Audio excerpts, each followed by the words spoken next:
drugs itself and kind of how we got to where we are right now. And we mourn the loss of those who struggled and lost that battle with addiction. But as you heard, there is also recovery, and there are a lot of people who are able to find that with a lot of hard work and help and support in the community, they can recover. And one of the things that we need to work on, in addition to getting more information out and trying to make sure everybody knows how dangerous these drugs are, we also need to work to make sure that more treatment options are out there and available so that when somebody is ready to try to break free, that those resources are out there and they know that they can go and get help. There are people who are caring in the community, who are ready, willing, and able to help, but we need a lot more of that. And we need to make sure that we are there responding, helping to support them as they work their way through. Now, somebody who really knows that really well is Stas Novitsky. You saw him in the video, and he is someone who has successfully worked their way through recovery, and now he is helping others with their recovery. And I'd love for Stas to come forward and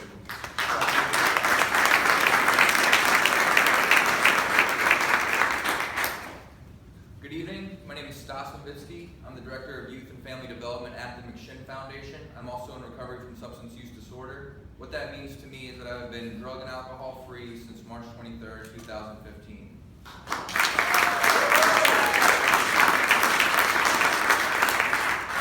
In that time, when the video was filmed, I was maybe 2 or 3 months sober. Back then, I was just doing whatever was asked of me at McShin, trying to get involved in staying connected to people that were also in recovery. Today, I run a recovery high school. It's for students aged 14 to 18 who are in recovery from drugs and alcohol. There are currently 36 recovery high schools nationwide. We are the first one in all of Virginia. The way that we work is that we partner with counties and localities to provide educational curriculum through the county or through an online platform called Edgenuity. It's a fully accredited online school. And then what we do is we teach them recovery skills during the day. So we currently have 4 students. We started off last year in January with 1 student. His name was Andrew Nelson. There was a front page Richmond Times-Dispatch article about him 2 weeks ago. He's currently a staff member. We ended last school year with 9 students. Our 4 seniors graduated. 7 of our 9 stayed sober since entering our program, and the 2 that relapsed are still in recovery and doing well. So it's important to know that there is a solution for young adults in our community. Up until last January, there was nothing like it. And if you're unfamiliar with McShin, McShin is a peer-to-peer recovery community organization. We work with Sheriff Leonard in the HARP program to bring recovery resources to the inmates and teach them recovery skills so that when they get released, that they do not reoffend, so that they can become adaptable members of society. And we aim to teach those same recovery skills to the youth that we work with in our school as well. Virginia is actually the 4th most expensive state in the country to incarcerate a juvenile. It's $260,000 a year to incarcerate 1 juvenile. Our program currently costs $540 a month.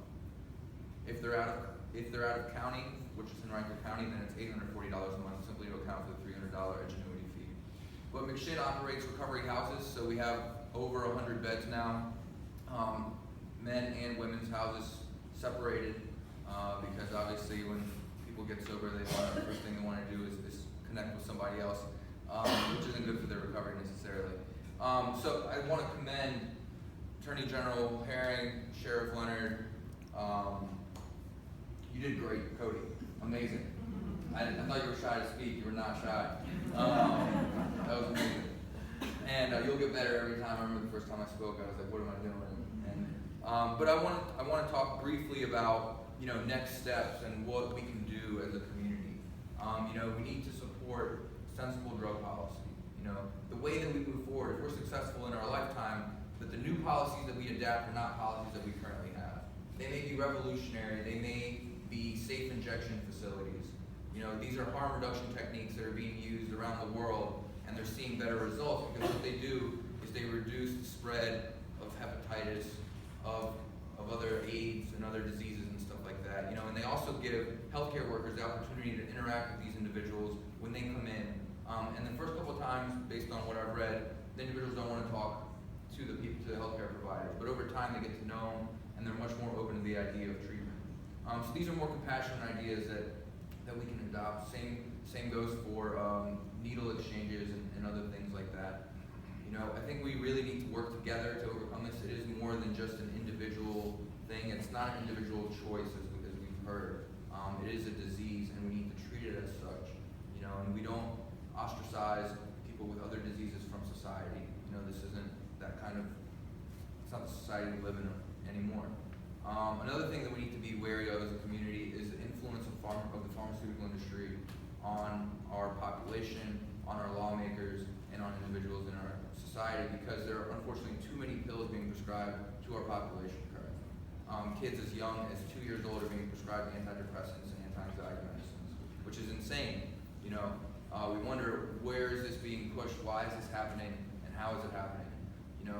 Fortunately, we have a lot of elections coming up soon, so I would thoroughly research the people running for office this year and all the following years, so that hopefully we get better and better candidates. So, in addition to that, they currently have developed a vaccine for heroin addiction. Has anyone heard about this? Yes? Other than Vivitrol, it's a vaccine that you can get when you're young that will block you from ever getting the high from heroin.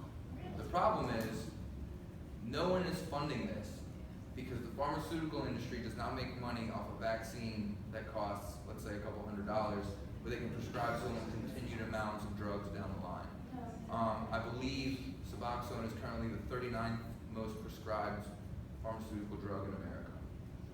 And with the current rise in opioid and overdoses, we're going to see it rise even more and more. So support better policy, support the people that are doing great work, and at the McShin Foundation, we are a voice for the voiceless, hope for the hopeless, and a home for the homeless. As long as you want to get better, we are here for you, and I hope that you continue to support the McShin Foundation's mission of healing families and saving lives. Thank you very much.